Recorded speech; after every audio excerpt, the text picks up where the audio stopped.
Welcome to the Spawn Chunks, episode number 135 for Monday, April 5th, 2021. My name is Jonny, but the internet knows me as Pixelriffs, and joining me, as always, is the GOAT, Joel Duggan. Hi, Joel. I will take that compliment. Thank you very much. And if you are interested in hearing more about things like superhero costumes, anime for grown-ups, and maybe a little bit of Easter talk, you should check out the Render Distance, which is the extended version of the podcast. Jonny and I have a conversation before every podcast, and we share that extra audio with our supporters over at patreon.com/the Spawn Chunks. And another thing that you can get access to as a patron is the quarterly hangouts that we do once a quarter to talk about how the podcast is doing. And the next one is coming up on Saturday, April 10th, 5 p.m. UK time, 12 p.m. Eastern, or UTC -4 for the Americas. And that'll be live in the Discord. The channels are all pretty self-explanatory, and if you're in the Discord, you'll get a heads up before it happens. But again, Saturday, April 10th is the next quarterly hangout for Q1 in 2021. Looking forward to it. Looking forward to sharing some more behind-the-scenes stuff. And just to quickly tread over something that you said earlier, I'm pretty sure a lot of people would argue that all anime is anime for adults. Shout out also to Bijan Steven, who was on a podcast that I was listening to and described Valheim as Minecraft for adults. and then I think he had to backpedal back over that, and he popped into my stream this week, and I was like, look at me playing I'm playing Valheim for children right now, and he was like, it's for teens, Minecraft is for teens. So yes, both of us quite beyond our teenage years, I think it's fair to say at this point, but still having spent a week or so playing Minecraft. What were you up to this week? What did you get done in Minecraft? I once again completed a build at a weekend, and I'm pretty happy with it because it was not just one building, it was actually three. I spent the weekend working on the bakery that I wanted to add to the market square. So we've been talking a lot about the stone church in the medieval area, and next to the stone church, which faces this market square, I added a bakery. And it has like a front entrance, a back entrance, a serving/cooling window where you can put pies or whatever to cool. It has a decorated interior. It also has a bunch of, I tried to do some armor stand stuff just for fun because we have that data pack on the server, and I wanted to try and just use it to the best of my advantage. And I don't know, it just really didn't. I need to update the data pack. I think I'm behind. I had the wrong controlling book or something. Mm-hmm. So it was not really working the best. So it ended up being a little bit frustrating, but it led me to using the vanilla feature of an item flat in an item frame on a top surface of a block. You really got to use your imagination for that to work. Like it really is not the best solution when you're used to something as cute and fun as armor stands. Now, granted, they are hard to move around. It's not the best UI in the world. They can still write data packs around me in circles. I'm not complaining. I'm just saying that it does take a lot of time. I do find that I don't do very much on stream because it tends to be it just takes the stream to a grinding halt when you're noodling around with these packs. However, I felt everything really came together nicely. We've got an adjoining building, and because this thing was so close to the curtain wall, I thought a neat idea, rather than building yet another staircase to get up to have access to the curtain wall, I put the staircase inside the next building. So the next building doesn't have a function other than it's just an inside staircase, which is cool because it gives you an opportunity to put some height, to put some variation in the roofs and textures and shapes of things, but not have to worry about like, what is this building for? Like, what am I going to put inside of it? Is it a butcher? Is it a cobbler? Like, what am I going to do? You can just make it a staircase and it's fine. And then the next little part next to that is like a small lodging, which is could be for like a guard, or maybe even the baker lives down around the corner from the shop, like that kind of a thing. And the whole thing came together because I laid out my roads first. And so this ended up being a really odd shape where I kind of had to figure out what house shapes would fit where. And it slowly gets narrower and narrower as the road curves towards the wall. And it also the road goes downhill, leaving all of these things elevated. So what I ended up doing was building like a little bit of a railing. I'm not the happiest with the railing. It could be a little bit better, but I'm stuck with like walls and fences not connecting and having some odd angles there. Yeah, not being able to do anything diagonal is always like the bane of your life, but then you realize I'm playing this game for a reason, so you kind of have to make do with what you've got. Yeah, exactly. And the only thing I realized I didn't take a screenshot of is like underneath them all is a tunnel. And I added it for fun. It was kind of like a quippy thing that came up in chat. And I thought, you know what? Because these things are so elevated and we go down like a good 5 blocks down to the exit from the curtain wall, I could just make a left and dig a tunnel straight underneath them and then connect them via staircases. So the bakery has a staircase that goes down into an access tunnel, and so does the staircase building. And it's it's no faster than just walking down the road, but for whatever reason I just thought it would be kind of cool. It just adds something else to look at when you come in that gate. So I was pretty happy with it. I'm getting better at the interior stuff. It takes me longer than the exteriors, but I think problem is twofold. I'm not as familiar with like the sub block decoration stuff. But also I find that the variety of things that you have to have in your inventory when you're decorating inside builds is just immense. And I'm just spending so much time constantly running back and forth to the Shulker Island to just get carpets and blocks that I don't normally carry and hay bales and like just all this stuff that you don't normally use, but you just need one because it's just the right texture to look like wheat in a barrel, you know? Yeah. Yeah. I was wondering, you mentioned using item frames flat on a table. Have you experimented with turning them invisible at all? Because that's something the Armor Stand book can do in its more recent iterations with a single click, or you can run the command to do it. So that might be a good solution if you haven't tried some of that yet. And you're 100% right. And I have the wrong book in my inventory. And the command block that we have on the server to give you, the player, the book to control it is the wrong. It must have the wrong command in it now. To like the data pack, I think has been updated, but the command block has not. Right. So I couldn't get the book. The Armor Stand took the book from me because they do that, and I couldn't get it back. And I couldn't make the Armor Stand visible to break it. And you can hear yourself hitting the Armor Stand, but it won't break unless it's visible. And so then I had to go and try to get the book again, which I couldn't do. Luckily, I had a spare one in a chest way back in my original log cabin from like 3 years ago. And so I was able to get it and get the book back, but then I still couldn't do the things that I wanted to. And again, I confirmed with another member on the server, actually, I think it was Cosmic actually, who said that they had the up-to-date book, and there was I was missing a page or two in my book, so I obviously had outdated information. So I was quick to point out that I wasn't blaming the data pack for the frustration. It was like, I'm obviously ill-prepared to do this particular part of the thing. Because I had, before they updated it, I did something very similar in the cafe that I did. I'm not sure if you remember, in the Modern City, where I had like loaves of bread and pieces of like what looked like lettuce in the sandwich counter. I remember it. You had like a glass front to it, like a deli counter. Yeah. Yeah, and it was very effective. And I wanted to do something similar like this and have like a row of bread like lined up on the drying, or not the drying, but the cooling window, you know, in the bakery. And I just didn't get to that, but it's on my list. I need to update a couple of other data packs on the server, so I'll do that. But yes, I'd like to do the hidden item frame thing. They work okay for signs. I'd like to maybe do a custom texture pack just for the medieval area, just to kind of like maybe dull down the brightness of the frames. Maybe give them like a spruce frame instead of the oak. Just to kind of help them blend in a little bit more with more wood types and stuff. But other than that, like I'm really happy with the build. I keep on doing this thing where I put multiple paths through the builds that I'm doing. Like there's a back door, there's a front door, there's a staircase, there's a tunnel, there's all these different ways that you can go through it. And I find that I start using the building as I'm building it, rather than always walking around or using the scaffolding. I was like, well, wait a minute, I have a staircase, I'll just use it. Yeah. It makes sense too, because there are so many, even in sort of medieval times, you got to have multiple ways out of a house. It's in case like a fire starts in there or something, and like, right. You know, it's maybe a more modern thought in terms of safety when you're building something larger, like where is the fire path? But of course, you know, it's a practical thing to have multiple entrances and exits to a house. Even if that just leads out to like a back garden, you know, you have somewhere you can hop the fence and you're okay. So yeah, it does make a lot of sense. And if you're using those as infrastructural things, there's that middle ground between this is an aesthetic build, but it's also disguising something practical about the way you navigate the world as a player. So yeah, I think it's good to have that kind of stuff in mind when you're building stuff like this.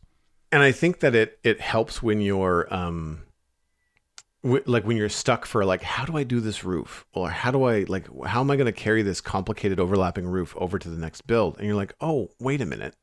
I was going to build a staircase here, but it no longer fits. What if I build a back door here? And then there's a back door, and you're like, oh, the back door needs a canopy. Otherwise, these people are going to get wet. And then you build the canopy, and you're like, oh, I could extend this and switch the gable on the other roof and bring this right up to the point. And it ends up just being kismet, you know? Yeah. Mm-hmm. And you wouldn't have figured that out had you not just made the back door as just kind of like a Spitfire. One of my favorite exercise in this particular build with the medieval town is a lot of yes and like, I could really use an extra block space here, but I really like this bakery that I built last stream. I'm not moving it. Yeah. Like I'm going to deal with this problem in a creative way. I don't know what that is yet. Stay tuned, you know? Yeah. And so it's been fun though. It's like doing a crossword puzzle in a lot of ways, you know? Yeah, exactly. Like that's always the way I describe building to people. It's kind of like doing a puzzle, and you don't necessarily have definite answers to everything, but a lot of the time when you find two pieces that just fit together in a way. And as somebody who's doing a jigsaw puzzle right now, because there's nothing else to do while we're still kind of self-isolating and whatnot, it's kind of nice to see that come together in Minecraft as well. Speaking of data packs, by the way, I did a full survival guide episode this week in Halfhearted Hardcore, and Sliced Lime actually got in touch to bring it to my attention that I wasn't doing it like the most modern way.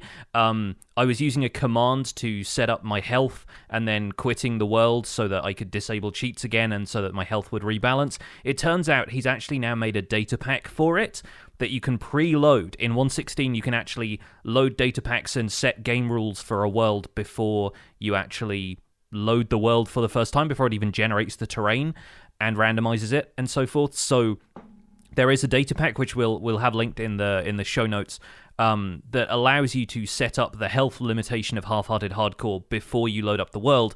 And this notably makes it valid for speedruns. If you want to do something like this with a speedrun context, it avoids you having to enable cheats, which is typically frowned upon in speedruns, because then, I don't know, you could maybe edit out something that you'd done behind the scenes that made it easier for you, you know, makes you invincible or whatever, I don't know.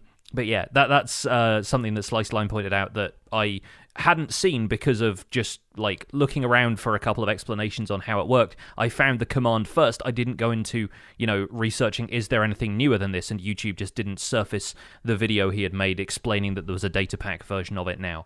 So yeah, I had a lot of fun with it though. I actually got really far in the Half-Hearted Hardcore challenge. I ended up getting to a nether fortress without having taken damage the entire time. And I was still playing in 1.16, so I didn't have the extra limitations of, well, if I want to go find iron, I have to find it lower in the world in the 1.17 snapshots or anything like that. But I had a blast. It was a lot of fun doing that. And that's your second experience with Half a Heart, I think? I guess, yeah. I mean, I did a stream trying it out, and because I kind of figured I would try it and then maybe make an episode out of it if I could get particularly far. And before that, I'd done, you know, a brief test just to make sure I knew how it worked. So I guess 2.5 experiences later. Yeah, and I think a lot of it comes down to just being very present in the Minecraft world and realizing, like, you have to be careful about every step. You can't kind of idly drop yourself off of a block and not know where you're landing, that kind of thing. The stuff that we take for granted. And it's nice to experience it that way, which is why I felt like I should do an episode about it in Survival Guide to begin with, is that it really feels like it's teaching you something about the experience that you can't get any other way, and really making you kind of develop this encyclopedic knowledge of, okay, well, if I do this, then that's going to damage me. You know, if I walk into a spruce taiga, I better be aware of berry bushes. If I, you know, if I decide to go swimming, I better make sure I'm not around any pufferfish, because they can do melee damage to you as well as poison you. And there's so many little things that you need to be aware of. Eventually, I only ended up dying because in the nether fortress I was exploring, both times I found a blaze, they also had a skeleton right next to them. And one of them was around a corner, and I just turned the wrong way as I exited the corridor, and I turned right and then turned left, immediately found a blaze and a skeleton facing me down, hit the blaze and was shot by the skeleton from the side. So some people pointed out that, like, the way people typically get around that, if there's a blind corner like that, is they'll take advantage of third-person view, and they'll actually just pop out to third person and use that to look around the corner so you have a wider field of view. And sometimes people will play on a wider FOV setting than I normally do anyway, but I find that really uncomfortable to play on like Quake Pro FOV. No, I can't do it. So it's kind of fun to mess around with that stuff, and I'm sure some people have had much more successful runs than I did. But hey, it was a fun time, and I'm glad that I did it. That's a really cool way with the third person view to get around things. I should do that more often when I'm like inside of a build and I'm trying to like look at something, or I can't quite see, is that a stair? What do I need to replace that with? Like, because sometimes when you're doing the interiors of builds, you have to get your head up into like these little spaces. You're just like, I just finished the roof. I don't want to chop a giant hole through it so I can put blocks on the top of my hearth because I can't reach it or see it. And doing that, like I have a hotkey, like I have a macro on my mouse, like one of my thumb buttons just snaps me to third person view. I should really do that more often to see around corners. I had some mob issues. I don't know if the third person was going to help me, but like my stream, I think twice this week started with a creeper blowing up myself and my shulker island. Like it was just like, oh, wow, okay, welcome to 20 minutes of me sorting things out. Hi folks, I don't know if that would necessarily help, but yeah, I even had I had to double check that the mob sounds were on, because you know how you turn them down. Sometimes you go to like a zombie pigman farm. Yeah, and I you know turn that down all your too well. So yeah, and you forget, and then you're like, how did I not hear that creeper? Oh, because the mob sounds are at 0. It really was silent but deadly. Yeah. But I had them on my typical, like, because I remember hearing zombies before. It's like it wasn't a problem, but just for whatever reason, like my own intro, I was probably talking and just not paying attention to what I was hearing, and the creeper came right up behind me. But sorry, you were going to say about the POV or the... Yeah, I long ago rebound the perspective shift to R on the keyboard because it's right next to the inventory button. It's something you can reach while not taking your hands off of the mouse and WASD. So I find that really useful as a rebind, and R isn't used for anything else right now. You've got F that moves stuff to your offhand, but I find that quite a reachable key. So it's worth it if you play stuff like that a little bit more. If you're in like a tournament situation, you want to check behind you while you're running away, but you don't want to take your hands off the mouse for maneuverability. I recommend rebinding that F5 key to something a little bit more accessible. Yeah, mine's a double tap, so like it's a macro that hits it twice. So instead of going to the back and to the front, it goes directly to the front. Right, yeah. But then if I press it again, it goes twice, and then it goes back to the back again. So like it's still not the best solution. You'd almost have to have two buttons, like a double and a single, which I could do. But the other button on my mouse I have for the F3 key, because I find the F3 for me is just a bit of a reach, and I often miss and press the wrong one. And so having the F3 information on a thumb button on my mouse is really quite useful at times. Because during this build, I was also trying to like spawn proof it, but also not have it look like it was, lit like a neon sign. Like I kind of wanted it to still look like a medieval build, but and not have it be giant, and lit up everywhere. So, but it worked out. It was a little tedious. Thankfully, it's a small interior, so it wasn't so bad. I wanted to ask you, with the survival guide, and you're currently working on the big museum project, and then you've kind of inserted this video about Half a Heart Hardcore. Out of curiosity, and I apologize if this puts you on the spot, are you finding that you're at the end of like the tutorial part of the 116 content? Like, are you at a stretch? Are you waiting for more stuff, or is the survival guide snapshot stuff kind of satiating that content? Yeah, I found that for a while, actually, the survival guide is no longer really a series about like what you need to know about Minecraft to survive. It's much more about, hey, here's stuff you can do in Minecraft while you're waiting for new stuff. And that's kind of the way I've been taking it. So a lot of people have noted in my comments section that it's become more of a let's play than it has a guide, but I think a lot of it is now just compiling a lot of information about Minecraft and going into like trivia and stuff that you might not know.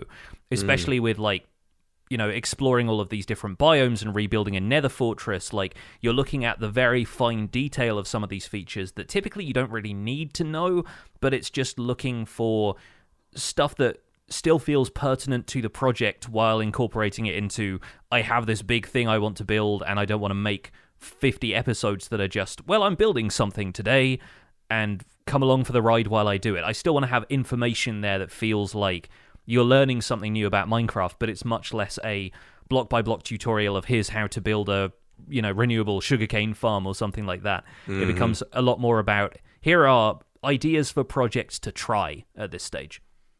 Nice. I would imagine there'll be another shift back to a slightly more tutorial vibe when 1.17 comes out because of how much is changing. Oh yeah, I mean, I'm starting a season 2 of Survival Guide in 1.17, and it's gonna start from scratch, basically. Nice. So yeah. I'm gonna treat it as though people are new to Minecraft again, which is potentially gonna be a little bit of a weird shift for people who've been following me for the last couple of years. But I think it's the right thing to do, and we'll get up to speed pretty quickly with 1.17. But a new world just means a chance to retread some of the stuff that we did in the early stages of the game, but with much more terrain generation taken into account, new villagers taken into account, and all of the stuff that people who restart their worlds with every update would have experienced every time. Speaking of which, we should absolutely get into the news, because the other thing I've been doing this week is exploring the snapshot. We got a snapshot this week. 21W13A was released for Java Edition. There was also a Bedrock Edition beta, I believe, but we'll cover the Java Edition snapshot primarily here. New features in 21W13A include the goat and an alternate monochrome logo splash screen. The goats now spawn in existing Minecraft 1.16.5 mountain biomes. Goats can be tempted to breed with wheat and can also be, carried around. They will follow you around if you're holding wheat. Goats are another source of milk with a bucket, same as cows. And goats are also incredible jumpers, as I'm sure people will be aware if they've seen a goat gleefully jump over them at about a 4-block height. Other changes in 21W13A include tweaks to caves, ore distribution, and powdered snow. Dripstone clusters can now be found rarely in normal caves. Axolotls and glow squid now spawn naturally in underground water sources. There's been a bit of a change to axolotl AI. They will chase after and attack squid, glow squid, tropical fish, cod, salmon, pufferfish, drowned guardians, and elder guardians. But there is a 2-minute cooldown after an axolotl hunts any passive targets before they will hunt again. And axolotls will now prioritize hostile mobs over passive mobs and attack them every time. Bees also have a bit of an AI change. They now see flowering azalea and flowering azalea leaves as flowers. There have been additions to the Wandering Trader and the Stonemason trades, as well as additions to chest loot tables. We'll cover those in a second, but first of all, to cover some of the cave tweaks we mentioned, they've increased the max length of pillars and chains supporting abandoned mine shafts. Cave carvers are less likely to be too flat to walk through, so a bit more headroom in some of those spaghetti caves. It also increased the likelihood of mega caves, which they refer to as large cheese caves. There have been a few other tweaks to make cheese caves more varied and more interesting, and they've reduced the likelihood of 1-block thin toothpick pillars. There are also a few tweaks to ore distribution, including slightly more iron and larger blobs of diamond ore forming in these new caves. Some changes to powder snow, with the durability and hardness being slightly increased. Freeze time in powder snow has decreased to 7 seconds, and the hurt frequency has decreased to 2 seconds. Entities on fire will now melt powder snow when they come into contact with it. Increase in vertical movement speed within powder snow. Strays, polar bears, and snow golems are now immune to freezing, as one would expect. Mobs now shake when they are fully frozen. Skeletons converting to strays now only take 7 seconds to begin converting, down from a previous 30 seconds. Leather horse armor now protects horses from freeze damage. Mobs that enjoy the heat, like blazes, magma cubes, and striders, take increased freeze damage. The trade and loot table additions include the Mason now selling 4 dripstone blocks for 1 emerald. The Wandering Trader will sell 2 pointed dripstone for 1 emerald, 2 rooted dirt for 1 emerald, and 2 moss blocks for 1 emerald. Moss blocks can also be found in shipwreck chests, and glowberries can be found in abandoned mineshaft chests. Technical changes in 21W13A. They've added a metric cube of light. Again, a metric cube of light. Unused parts of the code are no longer removed. Explanation coming in just a minute. Hold on to your hats. The light block is an OP only /give air-like waterloggable block. Emits a light and a level determined by a block state. Visible and targetable only when the item is held, similar to a barrier block. The light level is set by right-clicking through a cycle of values 0 through 15. The fixed bugs of note in 21W13A. Boy, there is a long list of bugs. So go over to the Minecraft.net article and read it there. But a few that I picked out were that observers don't detect when a grass block changes if dirt is there or a tree grows on top of it. Stonecutter saw spins both ways simultaneously, which would be very hard on the eyes. Some experience points do not go towards mending repair, even if mending gear is not fully repaired. Mobs don't pathfind across powder snow blocks when they're not wandering. And there are a number of texture mirror errors that they've fixed in these bugs. But again, the full list is in the Minecraft.net article. And we were not without an April Fool's post introducing Minecraft Plus. Again, full article will be linked on Minecraft.net, including a YouTube video explaining what it is. Basically, it's a retro Microsoft Windows Plus screensaver download, but you can get the gist by watching the YouTube video. Yeah, so let's talk a little bit about Minecraft Plus while it's still fresh in our minds. I thought this was fun. It was a fun diversion and kind of a neat throwback to an era I'm sure many of us, including probably some of the Minecraft devs and art team, remember quite fondly. And also, while I'm sure it was a labor of love for them, it's probably a little bit lower effort than coding a whole new snapshot would be, especially the day after they put out 21W13A. And I honestly think this might have been a good move given the amount of discourse we've seen online where the developers have had to push back against people saying, like, why isn't there a snapshot this week? What are you guys doing? And obviously development takes time, so nobody can make the snap judgment that they've wasted time on an April Fool's joke when they could have been making the cave update better.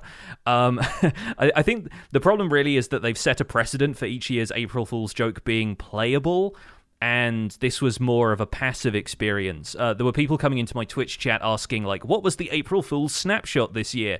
And it wasn't a snapshot. It was just like a fun downloadable thing. Or you could even play it in your browser if you had a browser above a certain version that was, just a screensaver, like in the classic Windows 95 style. And as somebody who's seen a bunch of screensavers from that era, it certainly resonated with me. How about you, Joel? Oh, yeah. No, I'm old enough to have had, I think Windows 95 was probably one of the first versions of Windows that I had that I remember, because we would have had family computers when I was a teenager, about when that was coming out. I remember Solitaire, I remember the screensavers, I remember all that kind of stuff. I will confess I'm not the biggest April Fool's fan, especially in the world. Yeah, especially in the internet where you just can't get away from it. You can't trust anything you read. The problem that I have, I actually got called out by an April Fool's joke, or caught out, I guess I should say. I won't name names. I won't even describe what happened, but I was watching a YouTube video, not on April 1st, but I neglected to look when it was posted. And it was a fairly decent presentation for the first 3 minutes until I realized, it's an April Fool's thing. I was mad. I left a thumbs down. I was just like, I don't mind a good joke, but I don't like it when it's misleading. And I think there's been this precedent of, like, present something very cool as if it's real and then yank the rug out from under people. And I don't like that. I don't like that feeling. An example of something I thought was really funny, though, people know that I've been playing Satisfactory a lot, and they pushed an update on April 1st, and all it did was give you a bobblehead. So you, as the engineer, had this giant head, and if you rode around in the factory cart, your head would stick out of the factory cart like you're a Mario Kart character. Nice, yeah. It's like big head mode in like the old Tony Hawk's games and whatnot. Yeah, exactly. So, that was funny. And then some of the aliens were different shapes. They took the giant whale thing and they made it the size of a cow. It's usually the size of like a dinosaur, right? Like, so they changed a bunch of stuff like that. It affected no gameplay. It wasn't all received as like, oh, they're doing something cool. Like, if Coffee Stain wanted to be really gross, they could have pushed a door update, which people have been asking for forever, only to then call it back and say April Fools, which people would be mad, So I'm glad that they went that way. And it kind of makes me wonder, with Minecraft, they do some cool stuff around Christmas time and Halloween. And I wonder if they could do something in the game April 1st. Now, I don't know if it would be possible because they'd have to push something new every April. But you could do something funny like change zombies' heads to be backwards, or like you could just, for that one day, similar to how the Christmas chests happen at Christmas time. And I think it's pumpkins on heads at Halloween. Yeah, it is. Yeah. Yeah, so stuff like that. I think that would be a fun thing to do because no one is going to be confused that it's a game feature, right? They're going to be like, oh, okay, funny, sense of humor. Yeah. The other thing that I think they could do, they've been doing these really cute, really fun animated things with Agnes and Jens for some of the feature updates and the mob votes and stuff like that. And as long as it was very clear that it was jokey from the beginning on April 1st, I think that could be a very fun thing. So it's not an update, it's not a download, it's something that they have a very Minecraft touch to it, but could still be very silly and fun. Yeah, the one thing I was thinking of that was kind of backfired in my opinion was the April 2018 texture update because at the time I think they were working on the texture update for 1.14 and they decided to push like a kind of really lo-fi, like even more lo-fi than actual Minecraft texture pack to basically everybody at once. And I think maybe you could still overwrite it if you had resource packs and stuff, but the problem with that was when content creators decided to make a video that day, what they had was these awful like April Fool's textures, and if it's something that gets pushed to everybody at the same time, then you can't really do a whole lot about it. Whereas I feel like the fun thing about containing that within a snapshot has been it's something that you can voluntarily download, Right, yeah. So I think like little stuff like chests becoming presents around Christmas is fine. It's only for a couple of days, and a lot of the time people are going to take that day off anyway because they're spending it with family. So anyone recording on that day is obviously, just going to be fine with chests looking a little different. But yeah, I feel like if it affects absolutely everybody, then sometimes that can feel a bit more disruptive than fun. I think that's why the Infinity Snapshot last year was possibly the peak of what they could do with a snapshot, because it just had, for a start, so much content in a way that it was actually a version of Minecraft people could play and people did.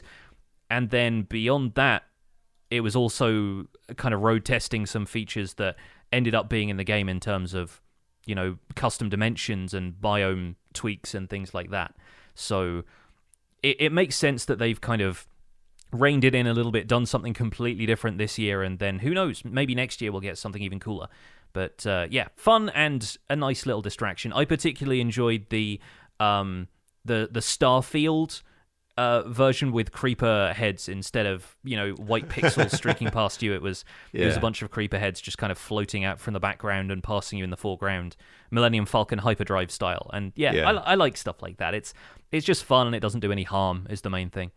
Yeah, no, I agree. I would prefer to have this than something like a feature that would be cool looking, but then ultimately not real. Yeah, without them yanking the rug from under you, kind of thing. Well, let's talk a little about the stuff that they haven't yanked the rug. We'll clarify the section of the show notes or the section of the patch notes here that says unused parts of the code are no longer removed, because I was curious about this as well, and I actually found a really concise post about this from a Reddit user named Forks and Guys.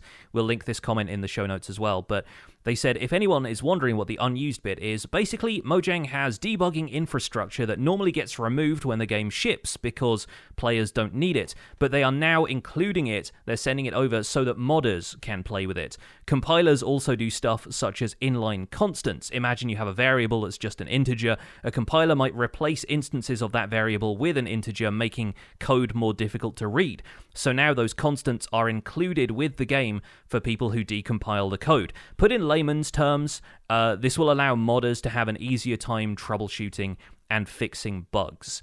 And obviously that's something that Mojang has kind of been moving towards, with sharing large parts of the code on GitHub and refining the terms of what constitutes fair use of their resources. And there's like a few things that have just made it a little bit easier for people who mod Minecraft on a regular basis to do what they do. So it seems like that's a another move towards making sections of the game a little bit more open source. I mean, I don't really, I mean, understand it in the layman's terms, but I mean, to me, it's a good thing. Like it's clear now what they meant by that in the log from the change log. But yeah, I mean, a lot of times, we have that scramble when a new version of Minecraft comes out with people waiting for mods, to be updated. And if this makes it faster, then that's a win-win. Yeah, it's not the kind of thing that the average player is really going to interact with, but for people who are coding stuff to, mod Minecraft in general, it's definitely a good thing. Let's move on to something else that we don't necessarily interact with in survival, but does still feel like quite an important part of this changelog, and that's light blocks. I should clarify before we dive into this that Bedrock players are probably familiar with light blocks already. They've been part of Bedrock Edition since 1.13. And thanks to Bedrock Edition numbering, that's not the update Aquatic, that's actually one of the later updates that added some of the village and pillage features like foxes, wither roses, and suspicious stew.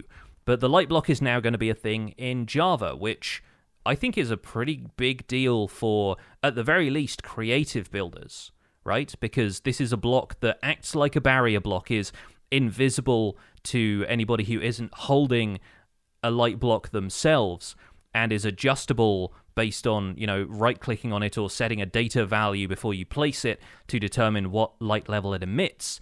But aside from that, it's transparent. It has no collision. A player can walk through it. Mobs can walk through it, and they don't get any kind of weird pathfinding issue.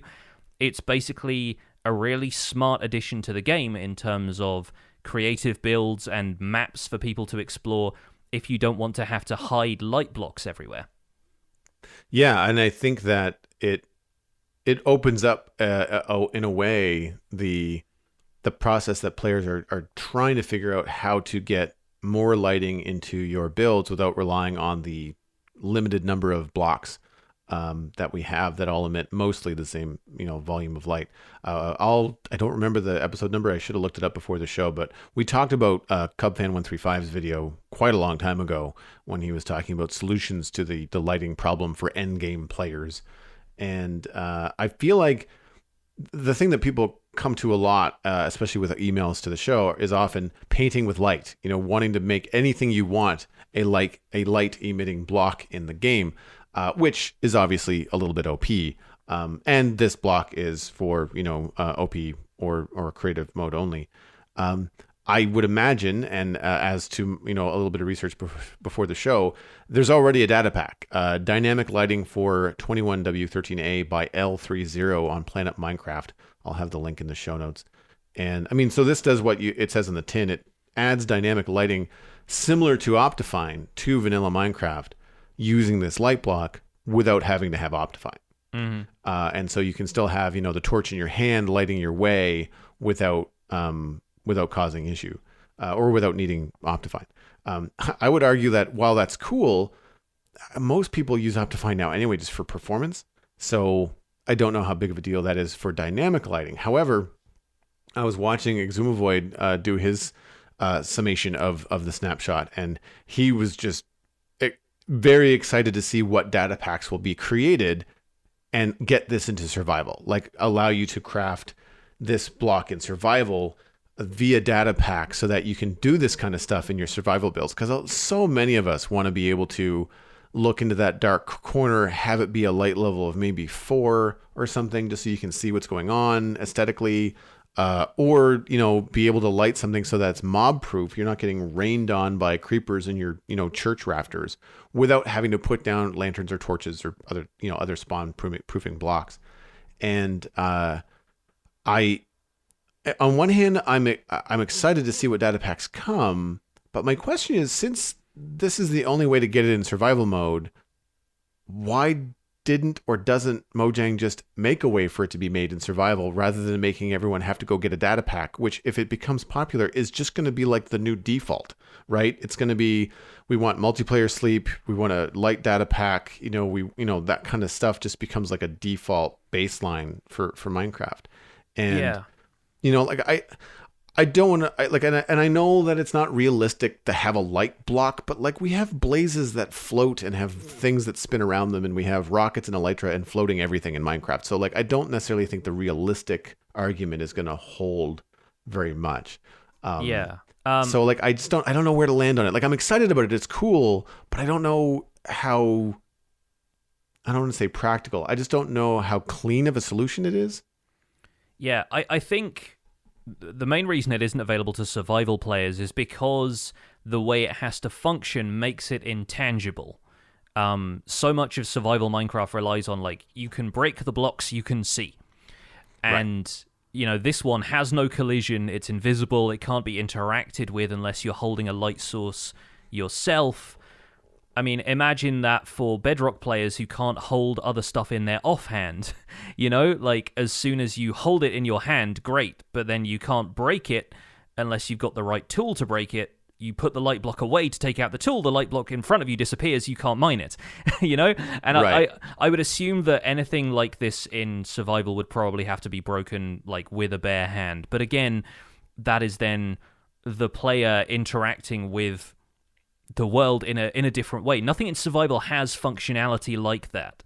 And making a block with collision just turns it into another light source. It's just another... Yes. It has the same issues with the other light sources that we have. Right now, the only thing I can think of that really works like this is a torch, because torches don't have any collision either. You know, they are, you know, otherwise fairly intangible blocks. You place them down, you walk over them, through them, whatever.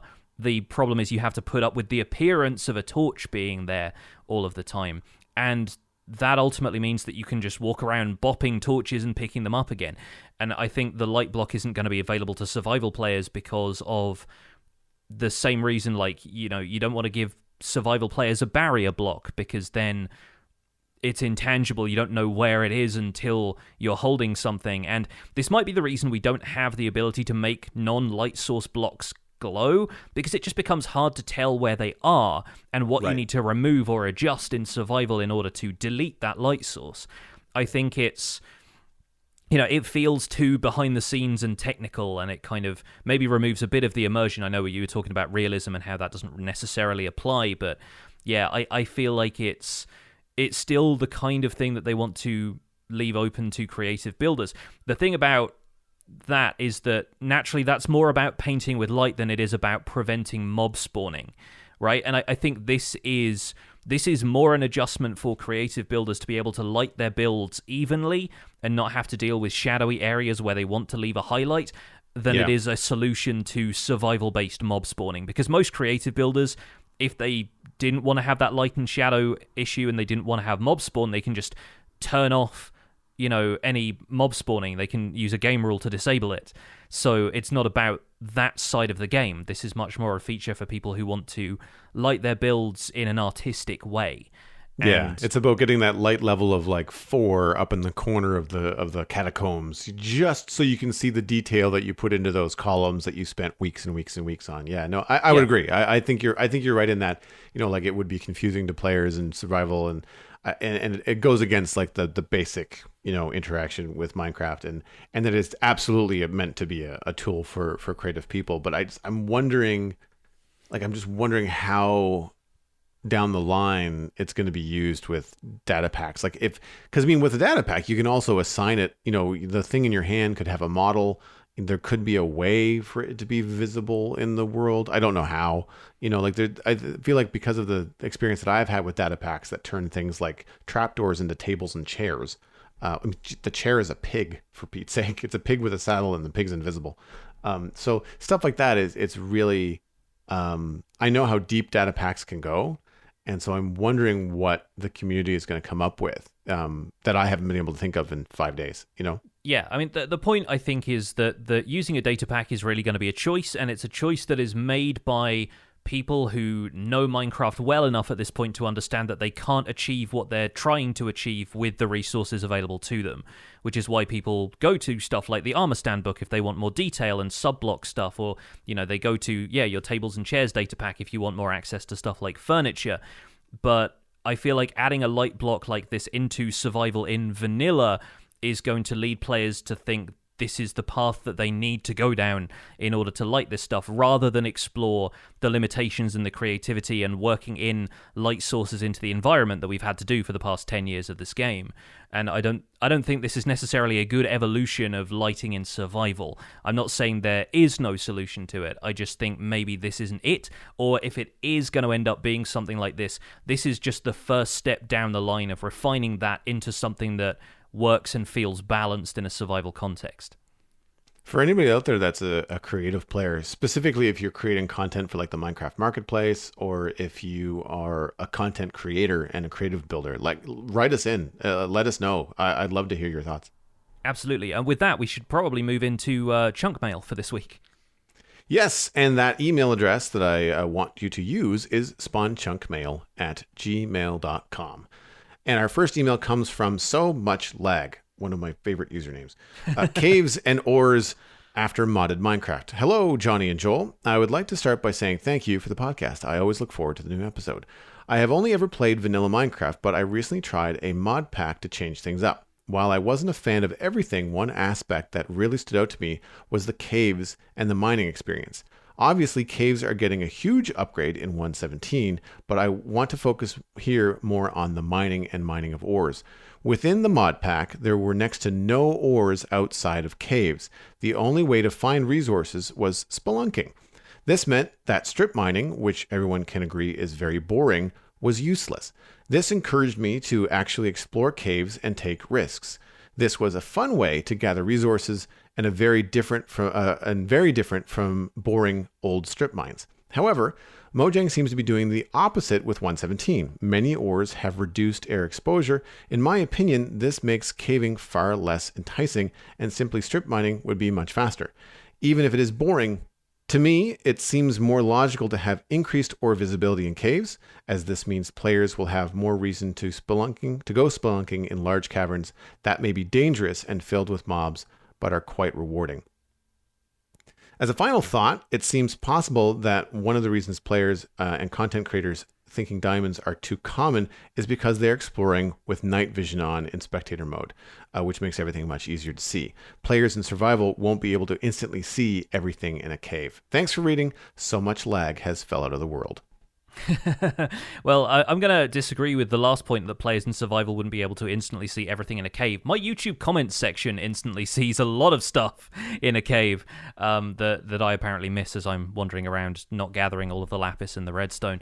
But yeah, thank you for that opinion. I think it's an interesting take because obviously modded stuff is going to be balanced differently to vanilla caving, and I'd be interested to hear what this mod pack was, because I mean, I've seen a lot of mod packs with a great deal of buried ores, and I wonder if saying that there are no ores, buried further in the stone is accurate, or if you just found enough from the surface that you didn't want to go digging, or if there was actually a mod that brought all the ore to the surface.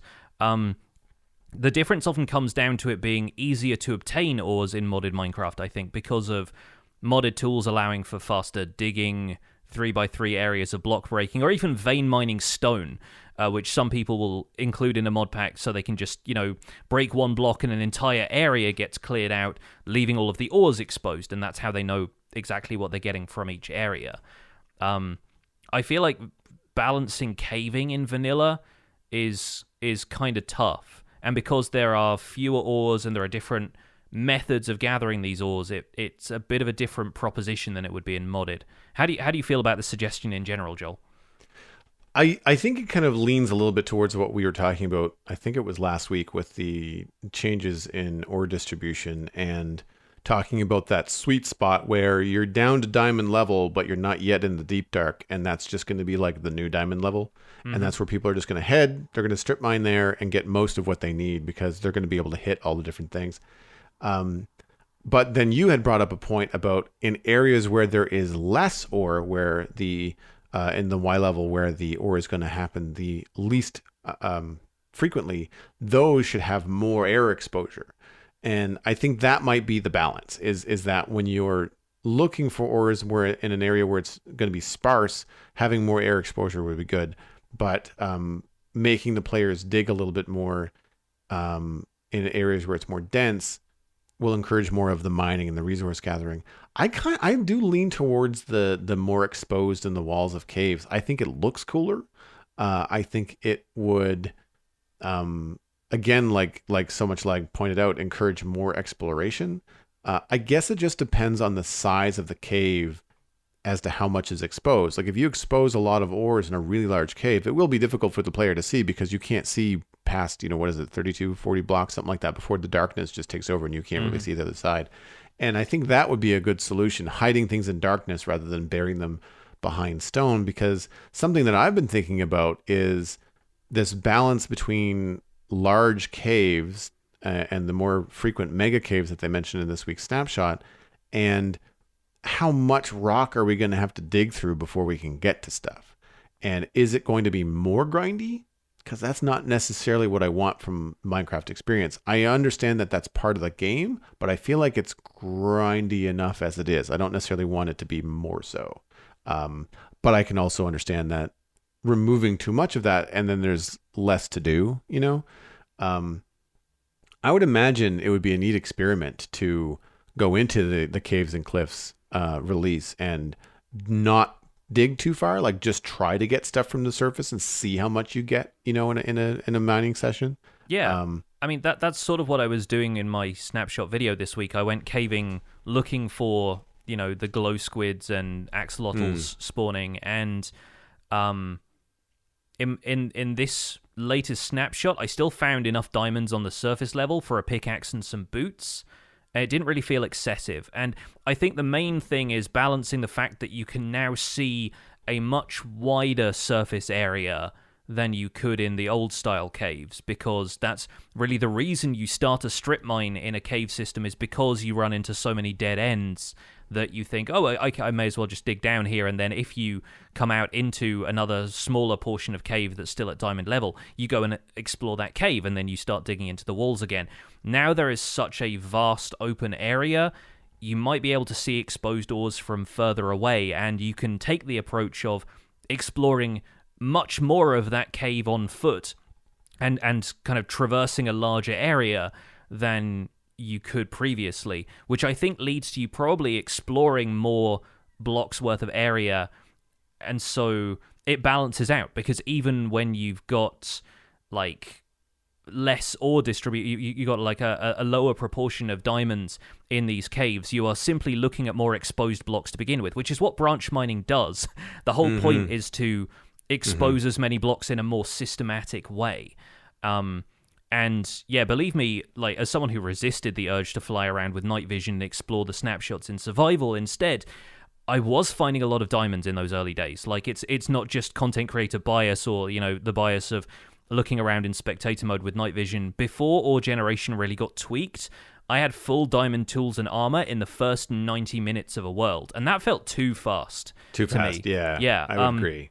And I feel like, even in the kind of situations where you're trying to gear up quickly, like a UHC or something like that, 90 minutes is probably like close to the end of a UHC. If somebody has full diamond armor, they are winning that battle royale at the end, So I think, it is balanced a little bit more with just the size of these caves a little bit better, and it's easier to say on paper there are fewer diamonds visible to the surface, and you're comparing that to your experience of caving in 1.16 where you don't really find diamonds on the surface much anyway, and you think, there's going to be no diamonds. Not the case, believe me. There's just a lot more exposed blocks. Yeah, the surface area in those mega caves is a lot. It's a lot, yeah, and we'll get into a bit more of the cave formation and stuff in this discussion in this week's episode. But I think regardless of how inviting Mojang makes caves, and there are other reasons to explore the caves as well. You've got like lush caves and dripstone caves coming in, so there are resources to find beyond just precious materials. I think some players are still going to prefer to branch mine for resources anyway, because it's safer, it yields larger amounts of building material, and depending on your strategy, it's very systematic. If you're exploring a certain amount of area, you are guaranteeing that you're going to find ores because you're exposing as many blocks as possible. And it's really about balancing effort versus reward. Branch mining or strip mining I would argue should be more rewarding because it feels like you're putting more effort in. Whereas, until combat gets rebalanced, PvE in caves is pretty easy for the experienced player. The example I always give is that if you've got a shield, you can block a point-blank creeper explosion on hard and take no damage. All the mobs around you will die, and this creeper's going to deal no damage to you. So it really takes very little time to go through a cave and strip all of the resources from the surface, if that's where they all are. I wanted to bring up a tweet that King B-Dogs made, and I'll quote this verbatim. Quote, when ore distribution is tweaked for new cave generation, the progression in early game could really change. It makes me wonder if we made diamond much lower down, it could take longer to get diamond and feel like a longer journey. And that sounds like an exciting shake-up to me. So this was tweeted back in February. This was February 10th. So obviously they were still kind of working out what the new ore generation was going to look like. But again, I don't think Mojang wants you to have full diamond armor in 90 minutes. I think they still want you to be able to find diamonds by exploring caves, and I think we're getting closer to the sweet spot where people who have a variety of approaches to mining are going to be rewarded for the amount of effort they put in.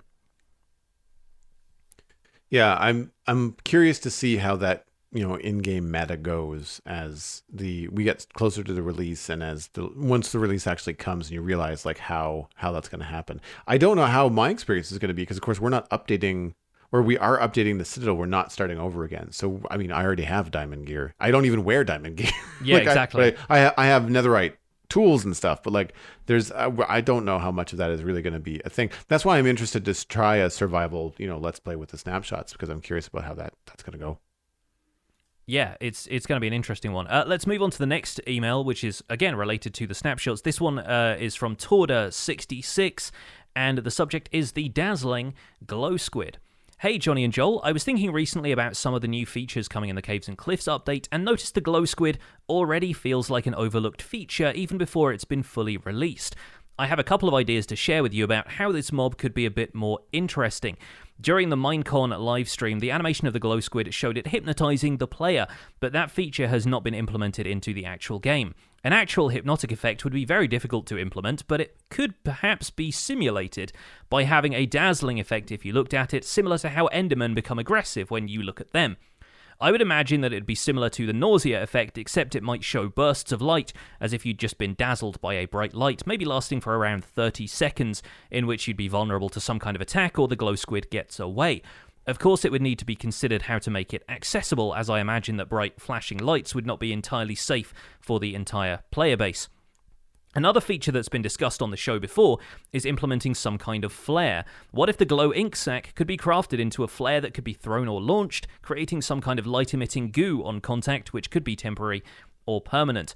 Either way, I think these features would add value to the glow squid and encourage players to seek them out. What are your thoughts on how the glow squid could be improved to become more than an ambient mob with a fairly niche use? Thanks again for the outstanding podcast. Happy mining and crafting, Torda66. So there's an image attached to the email. They did a little art rendering of what they thought this might look like. I'll have that in the show notes as well. I'm imagining something similar to like maybe the freeze effect on your screen. So not like a big bright white flash. I thought it was also really nice that they pointed out that wouldn't be safe for all players. For accessibility reasons, and yes. It's the kind of thing that I think would also be affected by the slider that now changes nausea effects and lessens the wobble that you get as you go through nether portals. But that's at least a good point, and thank you for bringing that up.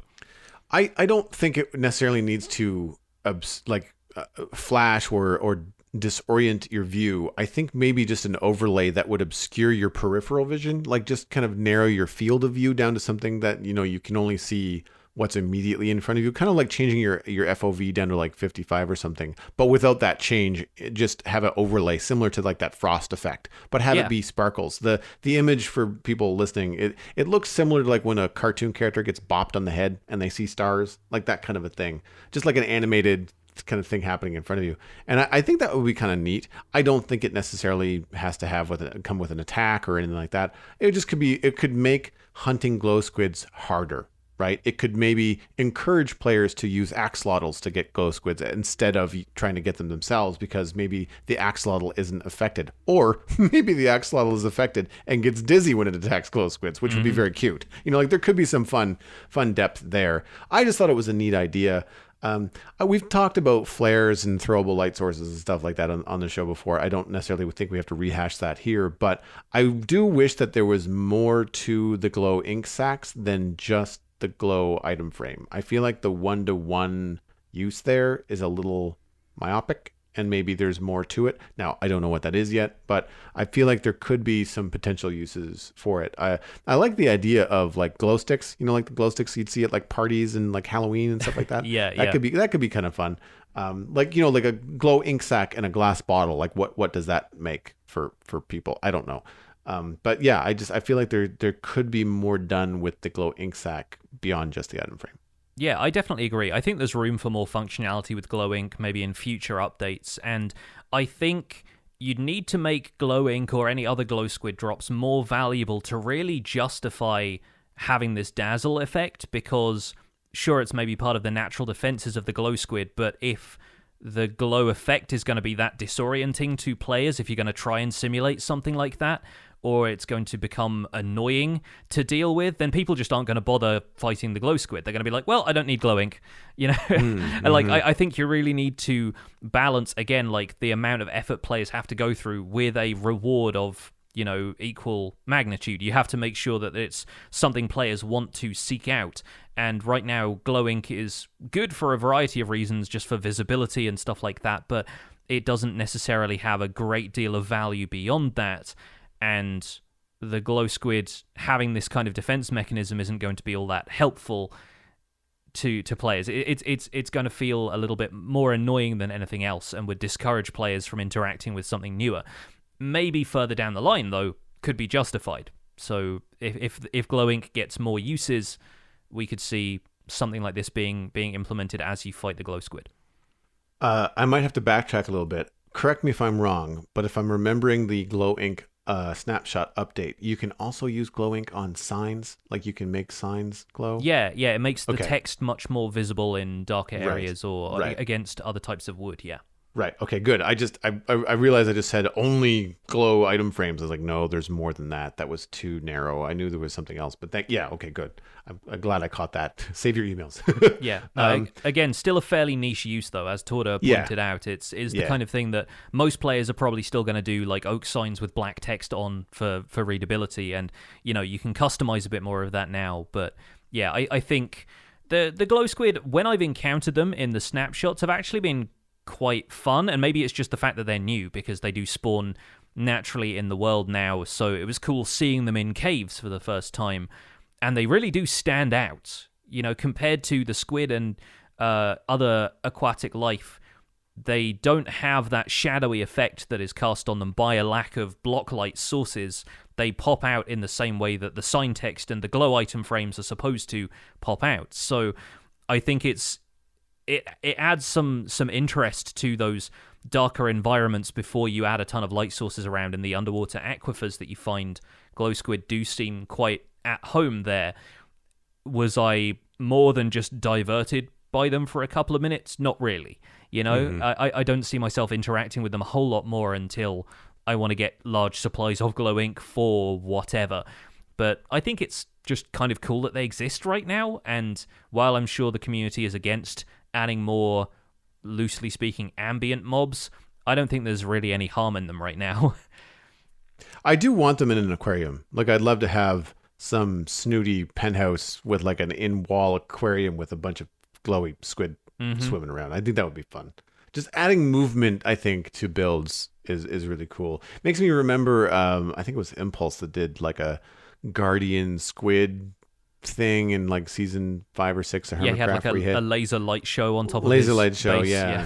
Yeah. So now you can have like laser squid flying around. Like even if it's just a squid in a minecart going around in circles, like it would still look like a light source, or at least it would stand out. Like you said, if it's unaffected by shadow, then that would be kind of cool too. let's get into our main discussion here, which is going to be a shorter one because we're basically just circling back around to the stuff we didn't cover after the news read, which is goats, axolotls, and glow squids spawning, and some of the changes to these mega caves. So having run around the caves in the snapshots, I think the main thing I'm taking away from it is that in one of the recent dev diary videos, they talked about making the feeling of caving similar to the feeling you get when exploring the surface. And I've played enough Minecraft that I navigate the surface by landmarks a lot of the time. I don't really need to leave myself like a trail of blocks to follow to get back to where I started. And I'm finding that playing these new snapshots in survival, I'm doing that myself in caves now. You know, I don't necessarily need to light my way as much because the caves are so expansive and have enough interesting features about them that I've noticed myself navigating by landmarks. And the new clusters of dripstone that appear in these caves, even though dripstone caves in full haven't been implemented yet, they add another landmark on your journey through these caves. They add just another, like, okay, cluster of dripstones there on the left, so if I have that on my right-hand side, I know I'm headed back in the right direction the way I came. There's lots of little things popping up now that make it easier to navigate in such wide open spaces. And I think overall the picture of what we're getting with the cave update is becoming a lot clearer to me. And I'm liking the way it's going so far. Yeah, having watched your video for the snapshot this week, it felt a lot more like bounding around in adventure rather than just like, oh, new feature, and then you're on to something else. Like it feels like it's becoming a lot more cohesive. And I mean, all the changes that they described about Mega Cave sounds good to me. I feel like it might remove some of the grind for those players that want to create like large underground chasms that you'd have to make by hand. Definitely, now. Yeah. You know, you could get a serious head start with a big cave. And like you said, if some of those landmarks are really distinct, like think about the less frequent toothpick pillars, but perhaps seeing some really cool like 5x5 or other naturally generated like stone pillars that you might want to keep, you know, and incorporate into your build somehow, or might inspire you to do something in that area. That kind of stuff. I love the idea of adventuring underground, it feeling big enough, because really when you're on the surface, like you don't look much past like what, Y60? Like, or you're on Y63, so like Y100. You're not really looking up past that much unless you're in like a shattered savanna or something. So really you're focused on just that. So when you're underground, you have that same kind of POV vertically. And there's enough room now with going down to -64 that you can kind of have that experience and be able to travel both vertically and horizontally and explore in that way. And it looks really cool. I noticed the big thing that I noticed in the change was you being distracted by the carvers being tall enough to walk through. Yeah. It's nice. The previous ones that I've run into, and I think this may also have been before over, above Y0 cave generation hadn't quite been blended into below 0 cave generation, is that you'd run into so many areas where the caves would bottom out and then the headroom would just be one block, and without any means to crawl under there, unless you want to, make a trapdoor and crawl through it, you found that you were just losing headroom all the time. And the fact that they're paying close enough attention to detail at this point that they've stopped making cracks that you can't really get through like that, actually, it feels like really good attention to detail, and it doesn't change the pace of caving too much anymore, whereas before it would bring you to almost a grinding halt if you wanted to crawl through that space to see what was beyond it, which was usually not very much. I think it's good that there are just little tweaks like that being made at this stage. And honestly, I've been saying this over and over again, but I will never get tired of seeing diamonds when you look up at the ceiling.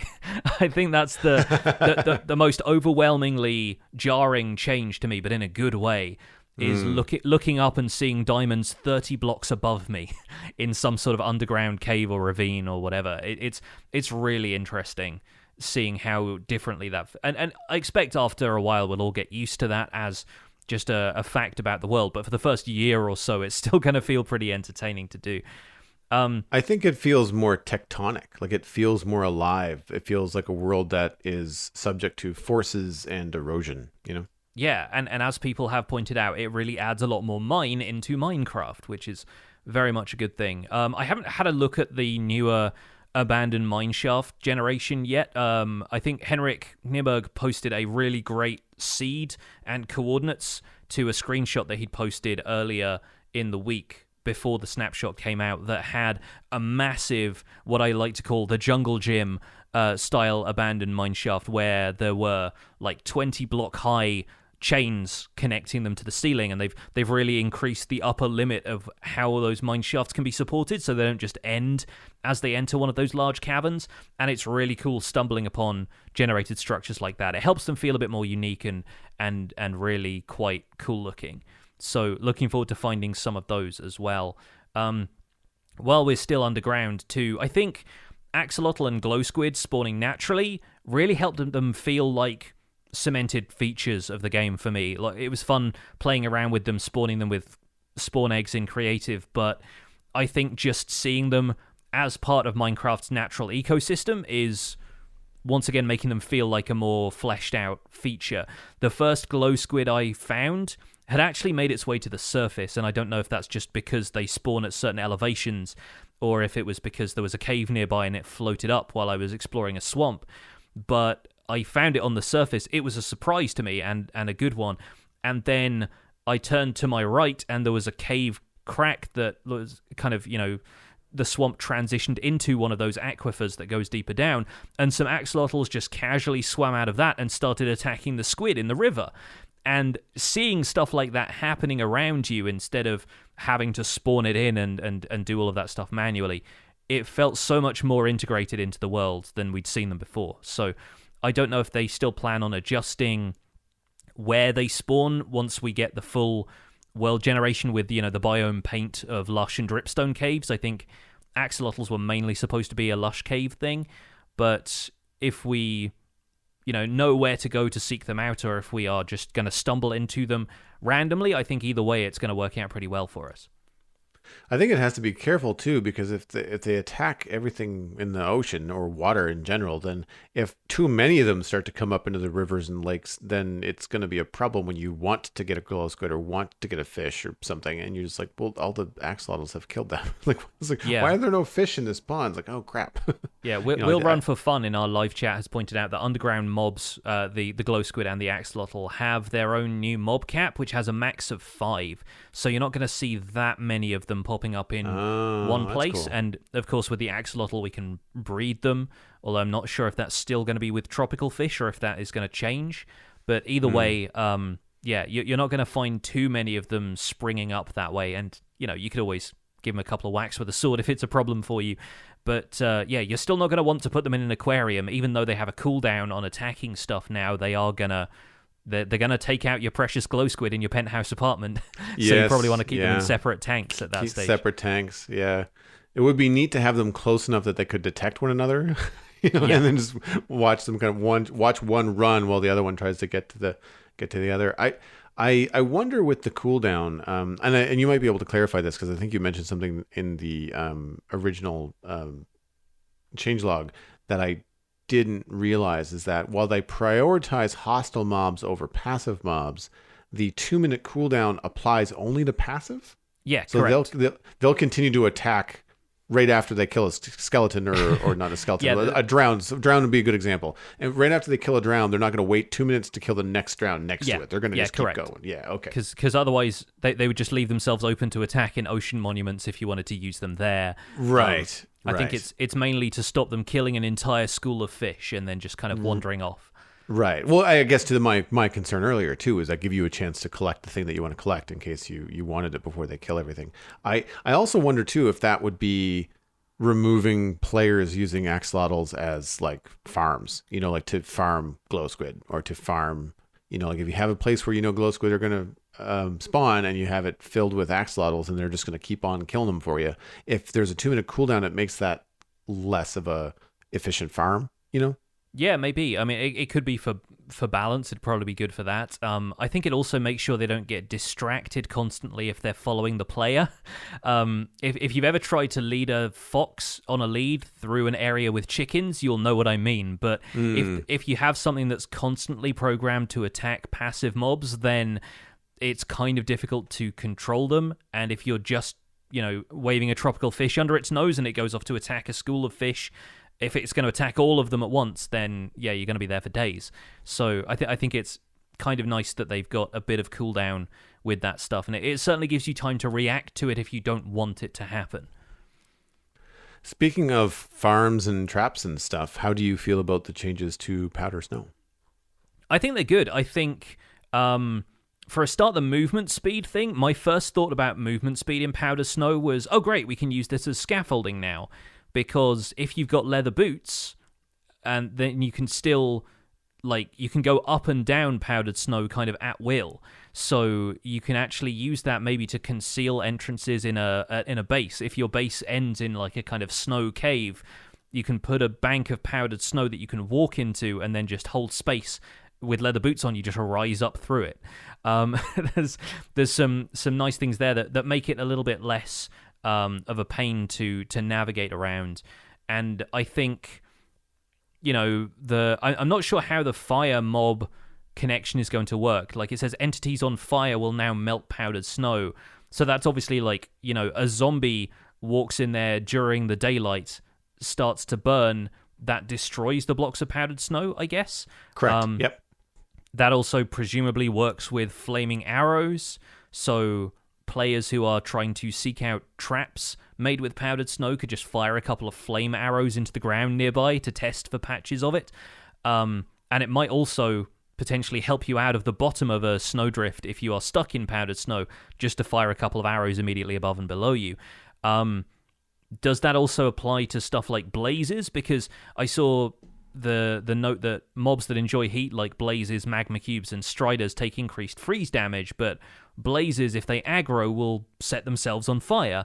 So I don't know if that's necessarily the on-fire state in the same way that a burning zombie or a flaming arrow is.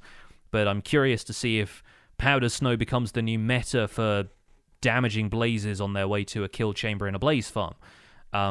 There's some interesting stuff there. It's making the block a lot more technical than I think I ever expected it to be, which is good because snowier snow was kind of a bit of a kind of mocking catchphrase of it for a while. So it's nice that it actually has some durability that gives it some place within the technical meta.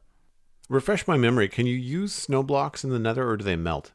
Snow blocks you can use, but they don't really have any kind of function. It's right. It's just water that melts, and ice, if it has a high enough light level, will melt, turn into water, and then evaporate because it doesn't want to leave a water source there. But in the Nether, yeah. So you could use powdered snow in a mob farm in the Nether then? Yeah, I think that is the implication. It just depends whether or not the blazes are lighting themselves on fire once they take damage or something. I don't know how that works. Right. Yeah. Because when they get angry and if they see you, they kind of light on fire and they rise up and stuff like that. So it could ruin your trap. But I'm just thinking that. Powder snow can also be dispensed using dispensers because it's an item that you can put in a bucket. So potentially there is a way to, dispense an area of powdered snow into something like a blaze spawner to deal damage to them. The problem with blazes, of course, is that they don't drop blaze rods or XP unless you kill them as a player. So you could deal some peripheral damage to them, but then you'd have to deal the final blow yourself. But I can see it potentially being useful. Blaze is a bad example, but magma cubes with the magma cube spawners in bastion remnants. If you had the bottom of that lined with powdered snow, the magma cubes would just spawn and then take damage. You just have to have something to collect the magma cubes or the magma cream, I guess. Yeah, they do drop it regardless of a player kill, so that could be an interesting solution. And anybody who puts a strider in powdered snow, you're a monster. And I have such great affection for striders, as listeners of the show will probably know by this point. On a lighter note, I like the idea of the mobs shaking when they get frozen in powdered snow. Like there was I saw a video of a creeper kind of shaking back and forth, kind of like the striders do when they're away from heat. Like Yes. they get cold.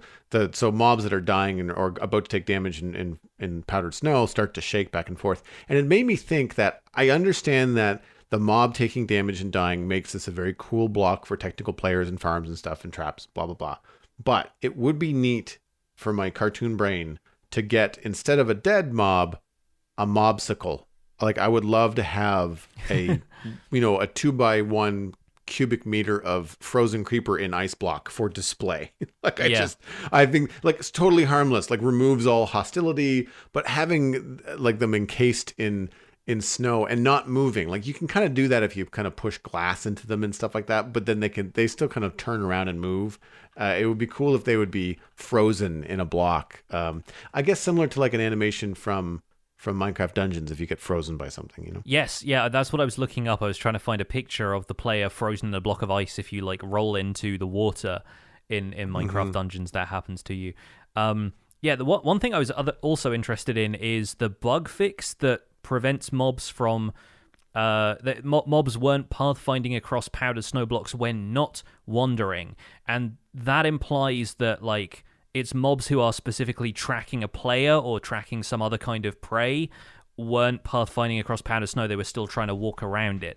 And now that's been fixed. You can potentially, use a player or a villager or whatever to bait zombies into an area with powdered snow and have them fall down through that. So that's potentially,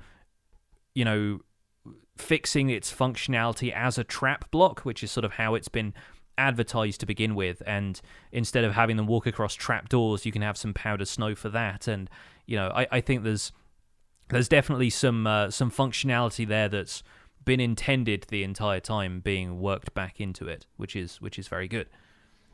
Yeah, I'm on board. Yeah. Speaking of stuff around powdered snow, goats are now in the snapshot.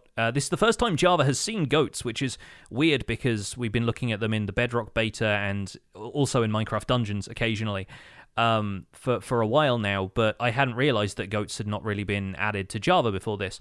And they're a neat addition to mountains, but I really feel like they need the new mountain terrain to help them feel like a destination mob, the kind of thing that it's cool to find, because the existing mountains already have, sheep, cows, llamas, a few other things that spawn in the region. And if goats are one of the only things that spawn in the new mountains, that feels much more exciting to me. I think you also get snow bunnies in some areas of the sub-biomes of the new mountains, but I think that's what's really going to make goats feel like a cool new addition to me, is the fact that you find them on these giant new mountains, because finding them in the current extreme hills mountains that we have just didn't really feel all that exciting, honestly. Yeah.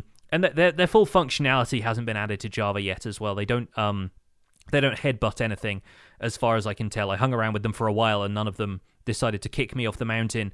And they don't drop their horns yet either, so it remains to be seen if that's just, behavior they have yet to implement, or if they've got something else in mind for that. But yeah, I still think I'm on the fence about goats until we see them with the full features and surroundings that were intended for them. Yeah, I've got nothing bad to say, but I don't have a lot of good to say either because of just our lack of knowledge in terms of they strike me very much as a work in progress. Yeah. They look cool. I'll say that I like the texture. I think I like the shaggy coats that they have. Like they definitely look very distinct from other Minecraft mobs. They don't look like sheep or cows or anything like that. They definitely feel like a more modern edition. Like the texture seems more sophisticated. Yes. And yeah, as Shepard in our live chat is pointing out, there are occasions on which goats will scream, like the kind of screaming goat memes that we all saw a couple of years ago. Like they will just yell out of nowhere, like rarely. But the sound design for them is great as well. I mean, obviously it's just recorded noises of a goat, but it definitely fits. It's nice to hang out with them and hear them bleating in the mountains. So it would be neat if you could specify that, like if you could somehow, if there was some in-game mechanic where the goat would scream specifically if it was presented with an item or put in a situation. You show it a specific picture of something and you're like, doesn't like the color blue. I don't know. I'm just thinking like it sees that painting of the wither and it goes, ah! Yeah, exactly. Like how neat would it be if you could hook up something like that. Like imagine that. Imagine it was a painting, to give paintings a use in the game. And you have a goat that you have as your pet, and you have it facing the painting, but you block its view until someone rings the doorbell on your haunted mansion, and the goat goes, "Ah!" as the doorbell. Like, there could be some really fun uses for that. I mean, maybe not the most humane, but Yeah, it'd be fun. I'm looking forward to more stuff potentially this week if we get another snapshot, but it's coming together slowly but surely. And once again, I'm sure you folks have opinions about some of the stuff that's been included in this week's snapshot and anything else that we have covered in recent weeks. Once again, the email to write in if you want to contribute to the show is spawnchunkmail@gmail.com.